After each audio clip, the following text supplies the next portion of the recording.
here's why we're going to talk about this, because some of us grew up being told we were special and could do anything we could imagine, right? Some of you, a lot of you in that age category where that was the message from parents, that was the message from teachers, you're so special, right? And you can do anything you set your mind. Don't let anything be a limitation. You can do whatever you want. Here's my question after now you have just a few years past those moments where you heard that, is simply this. Is that true? Has it proven to be true in your life? I mean, think about it. A lot of you grew up in the age of participation trophies, right? It's so nice to get a trophy. Everybody gets a trophy, right? But did you ever wonder that if everyone gets a trophy, does it mean anything? But there's something about, well, we want every kid to know that they're special.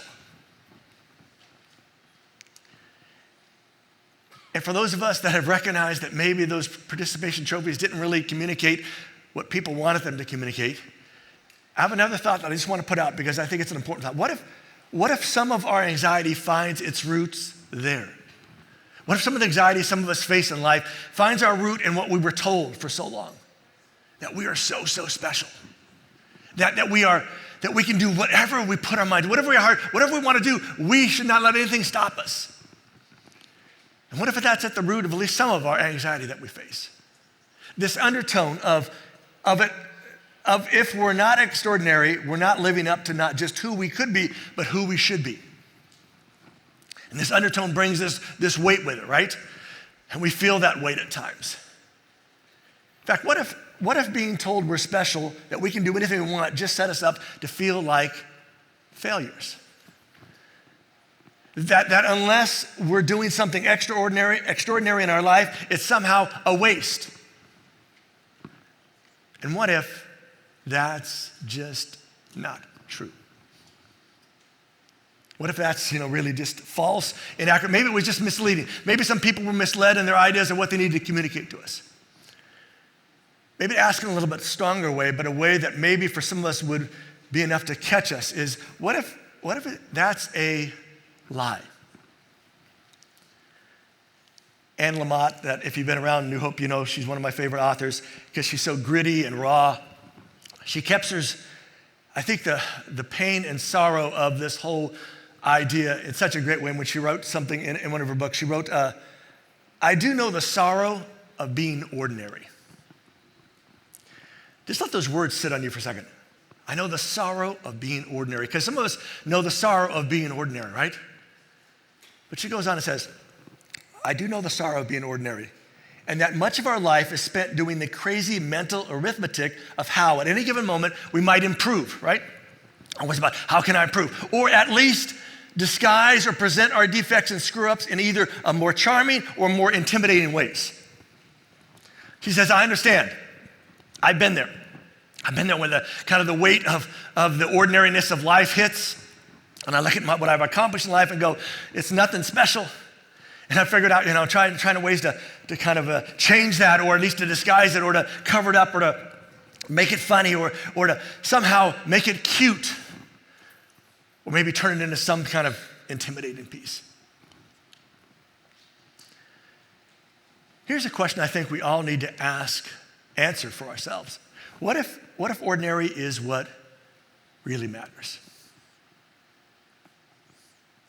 And what if the ordinary things of life are really the important things of life? The things that we often take for granted because they're just ordinary. I mean, what if ordinary frees us from the constant pressure to be special? To always be doing more and more to prove we're special and can do anything we want except be ordinary. I always wondered too about this whole idea that we could be anything we want. If it ever hit us in those moments as a child, in elementary school, maybe middle school, and we were told, we can be anything we want, and what we wanted to be was first pick when they picked teams. And right away we discovered we couldn't be anything and everything we wanted. Because some of us have that feeling, right? We've never been picked first in anything. It's like some of us have that reality that we were never picked at all. In fact, we were always the last pick, which really isn't the pick. It's sort of like, we got two left, I take him or I take her, and there's one of us left, right? And it's us, and it's like, I guess you're with us, right? It's sort of the default. It's not like I'm picking you. It's just like, all right, come on, right? Go stand outfield, way farther back, but just get over there, right? Mark Manson, who we're going to hear a lot of during this series, I've been reading one of his books, and yes, it is that Mark Manson, if you're wondering if that's the Mark Manson I'm talking about. Yes, and I haven't put up the title of one of his most famous books simply because I don't want to offend you, but he's not a Christian, but I'm of the belief that Christians don't have all the truth, that there are some people that see things clearly, and sometimes even a little more clearly than we do because we have lots of biases that are built up over lots of years of Christian thought. But here's one of the things he said in one of his books. He said, define yourself in the simplest and most ordinary ways possible. And he's trying to help people sort of come to a more balanced way of life, a more free way of life. Define yourself in the simplest and most ordinary ways possible. This often means giving up some grandiose ideas about yourself, which for some of us are hard to give up. That you're uniquely intelligent or spectacularly talented or intimidatingly attractive. Some of us know the burden of that. Why are you laughing? Or especially victimized in ways other people could never imagine.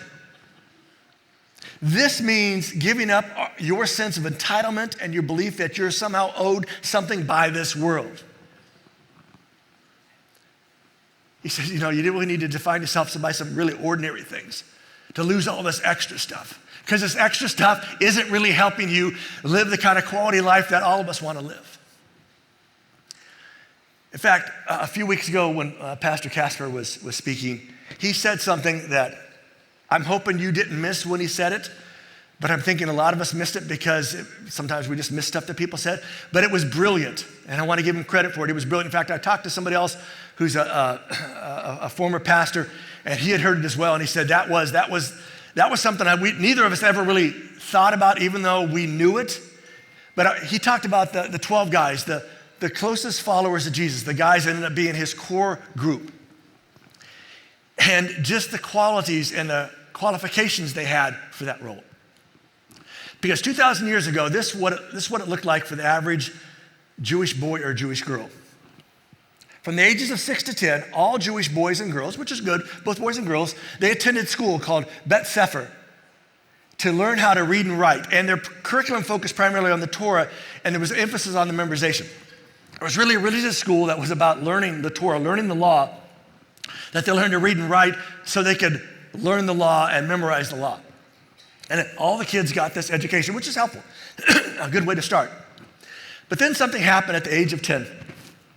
That's when the most promising boys continued their studies at a Bet Midrash, where they studied the prophets and the writings along with the Torah. So now no longer just the law of the Old Testament, now it became the other parts of the Old Testament. That's the most promising boys got into there.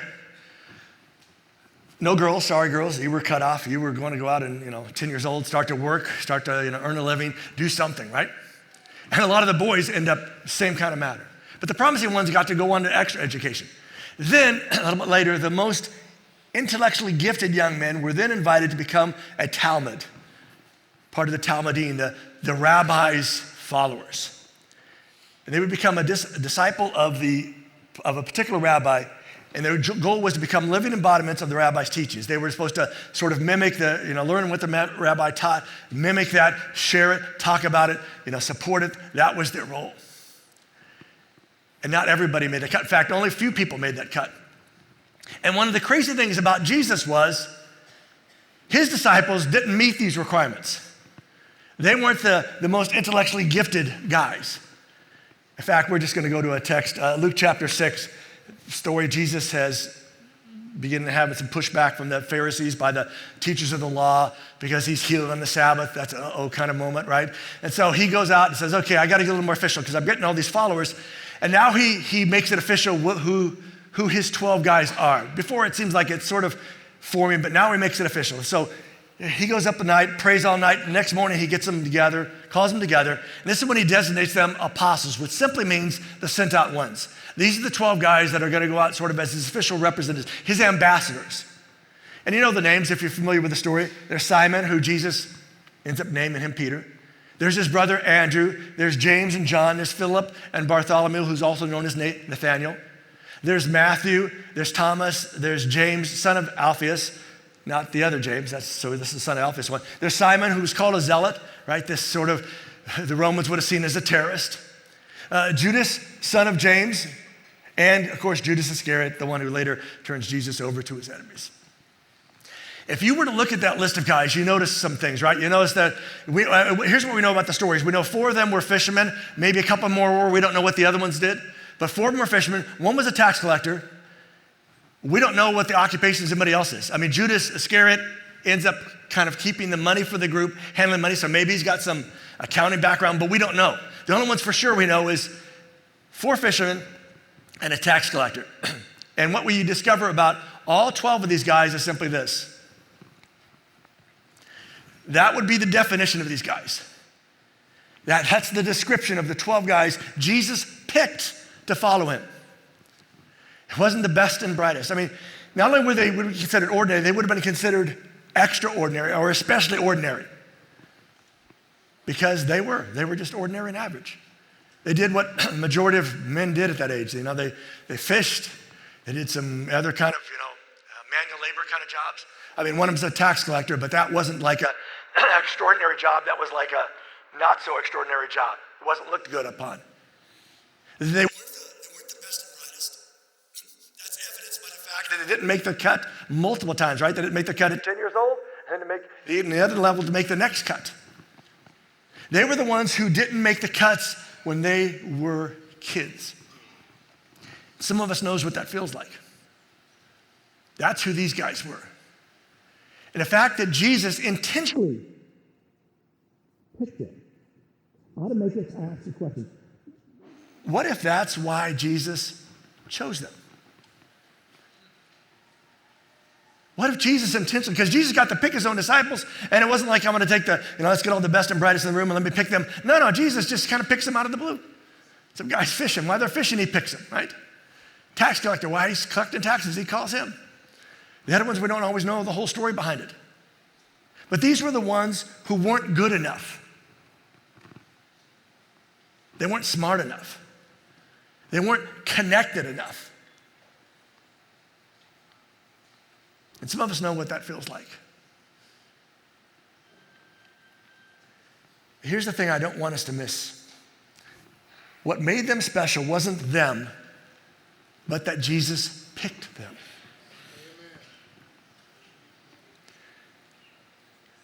But there's something that's true, I think, about each and every one of us. And it's simply this. Right? We want to feel special. We want to be special. So we want to have some sort of specialness to us. We want to be extraordinary, right? We like to be the heroes of at least our stories, right? Maybe we can't be the stories of, a big hero, but the small stories. It's why we resonate with so many movies, right? The underdog stories, the superheroes, right? All these different things, the beauty queen. We resonate with those things because we wish we could be those kind of stars. Well, even when we read the Bible, we get drawn to certain people. We get drawn to David versus Goliath, right? Because we'd love to be the person who stands up to the man, right? The big bad man and overcomes him. Or maybe to Esther, right? This person who we see, she's apparently, beautiful, at least beautiful in the eyes of the king there. And and we think and she takes this role and she steps up at such a time as this. We just pray that we have one of those such a time as this moments in our life so that we can be the hero, at least for a moment in our stories. But most of us know that we haven't sold too many stories. Back to Mark Manson. He writes, we're told every one of us can be extraordinary. We all deserve greatness, right? And again, we've heard that in lots of different ways. Some of you grew up in that age where that was just kind of thing, but all of us have heard this idea, right? Every one of us can be extraordinary. In something, you can be extraordinary. You stand out somewhere. We all deserve greatness. Catch this. The fact that this statement is inherently contradictory. After all, if everyone were extraordinary, then by definition, no one would be extraordinary. is missed by most people. Pretty good catch, huh? Because if great is what everybody is, then great's ordinary. Now, you may be sitting there thinking, well, Mike, hold it here. I'm a follower of Jesus. I know my Bible. We're called God's masterpiece. Just breathe it in, Mike. God's masterpiece. And maybe you even know where it's found. It's found over in Ephesians chapter 2, verse 10, where it says, we are his handiwork. It could also mean his workmanship, his work of art, exclamation point. Even though there wasn't an exclamation point, we would put an exclamation point because we want to be that work of art. And we are God's workmanship, his handicraft, his work of art. So don't take that from us, Mike. I'm not going to take it from you. The guy who wrote these words is going to take it from you. Because this is a text, but every text has a context. And the context tells us what in the world these things mean. This sounds so great, and I understand why it resonates with us, because all of us want to be special. All of us want to stand out. And it's a great idea. It feels so good. But let's actually go back to what Paul was writing about. When Paul writes this letter to the Ephesians, again, Paul, the guy who writes the majority of the part of the Bible, we call the New Testament. Most of them are these letters that he writes. This one he writes to the church at Ephesus. And he's writing to them about the idea of reminding them of what God has done for them in their lives. He's taken them from being, non-God followers to God followers now. He's taken this group of Gentiles now being, part of God's chosen family. And in the process of that, he's also encouraging them about how to live out their faith in a very unfaith-friendly culture and environment. So we're going to pick it up towards the start of this chapter. Paul writes these words, God's mercy is great, that God is rich in his mercy, that God is rich in not giving us what we deserve. That's mercy. And he loved us not just a lot, he loved us very much. And though we were spiritually dead, Paul writes, I'll remind you, because of the things we did against God, because of our transgressions, the ways we messed up, the people we hurt, the stuff we did that hurt ourselves. Because we were spiritually dead, because of those things, he brought us to new life with Christ. You have been saved by God's grace, by getting what you don't deserve, because you haven't earned it. You did all the things that would have not earned it. And he goes on and says, he, talking about God, raised us up with Christ and gave us a seat with him in the heavens, that there's a reserved seat with our name on it in heaven. And he did this for those in Christ Jesus, so that for all future time, forever and ever and ever, he could show the overwhelming riches of his grace, that forever God could point to any of us and say, there's an example. That's an example of my grace, of giving people what they don't deserve. And he gives it to us, his riches of grace, by being kind to us in Christ Jesus, because, Paul says, let me remind you again, you have been saved by grace through believing, through your faith, not through anything you've done, but by your trust that what I've told you about God is true. And then he writes those words that if you've been around a place like this much of your life, you've heard at some point. You did not save yourselves. It was a gift from God. And I love how Paul puts it next. It was not the result of your own efforts, not of your work, so no one could brag about it. Because Paul said, listen, folks, I know you folks well enough. If this wasn't a gift, and I have to keep reminding you, because if it's a gift, there's nobody gets to brag about it, because all of us would like to brag about it and say, well, hey, I wasn't as bad as you are, and I kind of helped God out here, right? And Paul's like, no. It's a gift for everybody. No matter how good or bad you were when you started, how good or bad you thought you were, because you were all enemies of God because of the choices we made, the decisions we've done, the things we've done. So no one gets to brag about it. And this is when the line comes that we love to look at. We are his, what's the word? His handiwork, his masterpiece. Period, Mike. I want you to notice there's a period there. We want to just have it that. You are his masterpiece, period. Our problem is that in the original language, it didn't have punctuation. There's no period there. It's not a complete sentence. It's a start, actually it's a start of a thought. Here's how it actually goes. For we are his handiwork in Christ Jesus. God made us to do good works, to do good things, not to be good people, but to actually do good. which God planned in advance for us to live our lives doing. That God had planned, things out for us to do good, because it's always a good thing to do a good thing. And so God says, I planned for you to do good things, because when you do good things, that speaks not just highly of you, well of you, it actually speaks well of me, God would say. Because you're doing the things that I've laid out for you to do. And here's my question. What if the masterpiece is what God's done in our lives and not us? Because that seems kind of like Paul's point, doesn't it? As much as we'd love to be the masterpieces, right? The special thing of God, the special creation of God. What's really the special thing of God is what he's done for us. The forgiveness of sins, right? The gift of mercy of not giving us what we deserve, and also the gift of grace of giving us what we don't deserve.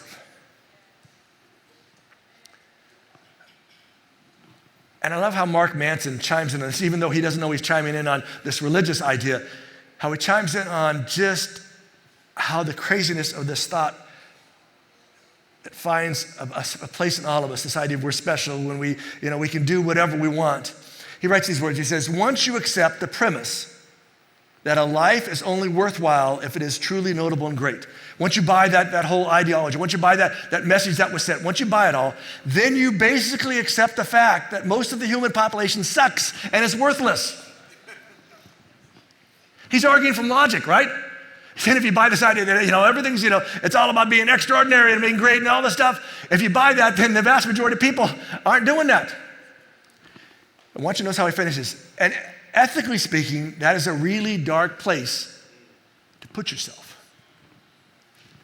When you start castigating so many people. But let's be honest, we live with this idea that to be ordinary has become the new standard of failure, right? Again, we were told we were special, and if we're not special, then I'm a failure. And the problem with that is that, statistically speaking, pretty much all of us are in the middle of the bell curve most of the time, right? And you know what the bell curve is, right? You got the 20% on either side, you got the 60% in the middle, right? And if you're in the middle, that means you're average, which means you're ordinary, which means, I'm not special, right? I'm not in the big 20 over here that I want to be, not the bad 20 over there. Brene Brown, again, somebody I often quote, brilliant brain researcher and does a lot of stuff on shame and sort of being a little nicer to ourselves. I love how she puts it. She says, we're all ordinary people. And I think as she writes these words, she's just saying, hey, we're kind of all in this together. But she writes, as I says, but I think sometimes this world is tough because we shame and diminish ordinary. Isn't it true? Let's be honest. We live in an area that hasn't won very many sports championships. And it kind of comes this shame. I don't want to say I'm a fan of this team, right? Because they haven't won since last century. It's right? But sometimes I think the world is tough because we shame and diminish ordinary. Because we tell ourselves ordinary lives are small lives. Somehow we've picked up this idea that ordinary lives are small lives. And when we believe that, she writes, we chase extraordinary moments instead of being grateful for the ordinary moments. And I think she would argue that ordinary is what matters. The ordinary things of life that actually make life life. Because what if we've lost track of what a good, ordinary human experience is actually like? Because again, we've bought this belief that if it's not extraordinary, it's not really worthwhile. Think about it. Do we really need to be extraordinary to have a valuable and meaningful life? Or what if that's just something we've sort of told ourselves? Because here's the crazy thing. Being extraordinary at something doesn't necessarily make us a good person, a good friend, or a good parent. In fact, some of us know some people that are extraordinary in some areas, but aren't very extraordinary, aren't even ordinary in some other areas, right? They're like the opposite of what our ordinary is. They're in that lower 20%. But because they're extraordinary over here, they shine so much, it sort of mitigates all that other stuff. At least that's how we kind of buy into it. But then again, extraordinary doesn't make us a good person, a good friend, a good parent, a good whatever. In fact, Jesus actually had something to say about this. And it's something that you may have never read or haven't ever heard in a place like this, because it's one of those passages that you'll see in a moment why it doesn't get a lot of playtime in a place like this, all right? Because of just what Jesus says. But here's the background, and again, we have to have the context before we go to Jesus is going to have a parable, a made-up story, actually more of an illustration of the point he's trying to make. But here's the background of it. He's talking to his followers about this idea of forgiveness and how forgiveness is, again, what he sees as an ordinary part of being one of his followers. Here's what Jesus said to his closest followers. He said, listen, guys, if another follower sins, you ought to warn, you ought to rebuke him. That doesn't mean, kind of yell him, but just kind of warn him, say, hey, this is what's going on. This is what I see. And by the way, if he's sorry and stops sinning, if he repents, you ought to forgive him. If he kind of says, my bad, you're right, I shouldn't do that. I take it, I'm sorry. I'm at fault here. You ought to forgive him. If, Jesus went on and said, if he sins against you 7 times in one day, if he sins against you 7 times, it could also mean each day. Like he's always doing this stuff to you, right? This, kind of repeating this stuff, and you're like, And every time he says, hey, I'm sorry, if he repents those 7 times, you ought to forgive him as well. Which all of us go, I'm a little uncomfortable with that, Jesus, right? I mean, if the person keeps doing it all the time, why would I keep forgiving them? That's what we tell ourselves. But Jesus is like, this is what you need to do.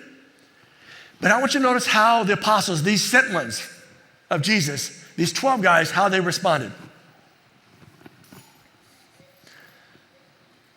Because it's like we would probably respond, right? Jesus, you got to give us a lot more faith to be able to do that, right? I mean, let's be honest, it is hard enough to forgive somebody when they've hurt us, when they've done something to us that there's no way for them to restore and put back in. And now you're going to tell us if they do it 7 times, they keep doing it and keep asking for forgiveness, we have to keep forgiving them? We need a whole lot more faith, Jesus. To which Jesus will say his typical thing about faith, no, you don't. Just a little faith is all you need. Then Jesus tells the story that, again, you may never have heard, at least not in a place like this, and you'll notice why in a moment. Jesus says, okay, guys, I want you to suppose something. Let me tell you the kind of a made-up story, right? Suppose one of you has a servant, and the servant's been out plowing the ground, or he's been out caring for the sheep. He's hot, he's dirty, he's sweaty. And when the servant comes in from working in the field, would you say to him, come on in, sit down. I mean, it's been a hard day, relax, recline. In fact, the word there, recline, is this idea of coming to a banquet, coming to something special. You're kind of seated at a good spot. You've worked really hard, sit here. Jesus asked that question. I want you to notice how Jesus, not the guys, but how Jesus answers it. When he comes in, would you say, sit down, it's been a hard day, sit down and eat? Jesus says, no. No, you wouldn't say that. You would say to him instead, prepare something for me to eat. To which we're thinking, ooh, Jesus, that's a little harsh. I thought Jesus was compassionate and caring. Jesus is telling a story, and he's telling a story for a particular reason. He would say, listen, prepare something for me to eat, then put on your apron, gird yourself and serve me. Go make something and then, clean up a little bit and then present it to me in a nice way. And after I finish eating and drinking, then you can sit down and eat and drink. End of the made-up story. And thankfully, Jesus tells us exactly what he means by this story. And again, you're going to understand in a moment why we don't talk about it in a place like this. The servant does not get any special thanks for doing what his master has commanded. And here's the bombshell. Guys, it is the same for you. Just like all the guys go, oh man. Guys, when you have done everything you are told to do, here's what you should say. We are undeserving servants. We have only done the work we should do. We've only done our duty. Again, why you probably have never heard that topic talked about here. Because what do you do with that, right? I mean, how do I make that sound good and positive and, winsome and all this kind of stuff? How do you make it? But maybe the point this isn't about trying to make it better than what Jesus said. Maybe this is about listening to what Jesus was saying, which is simply this, that you don't get credit for doing what you're supposed to do. As much as we want credit for it, right? As much as we think we deserve credit for it. Maybe the uncomfortable part of this is what if that's what Jesus is looking for in his followers? Again, this is what Jesus is saying. This is not what I'm saying, right? But this is what Jesus is saying. It's just an uncomfortable thing. And I don't think it doesn't mean that there's no benefits or rewards to following Jesus. I think what it means is that that's just not the point of it. The point of following is not to get all the good stuff out of it. The point is we're following him because of the meaning that he brings to our lives.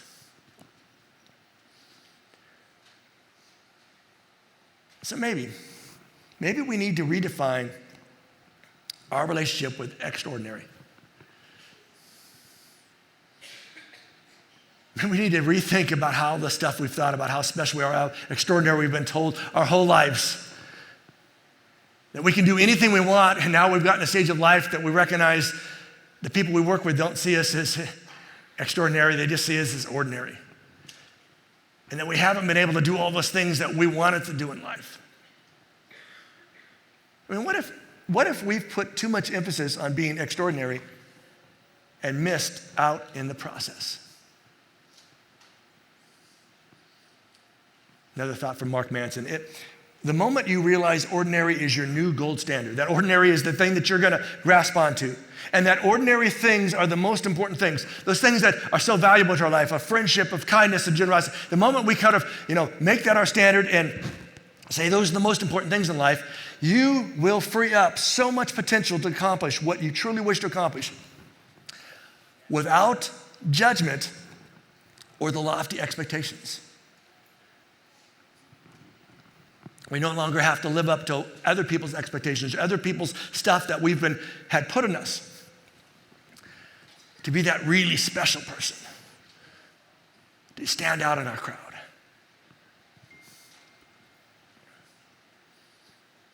I mean, what if we're special, we're just not that special?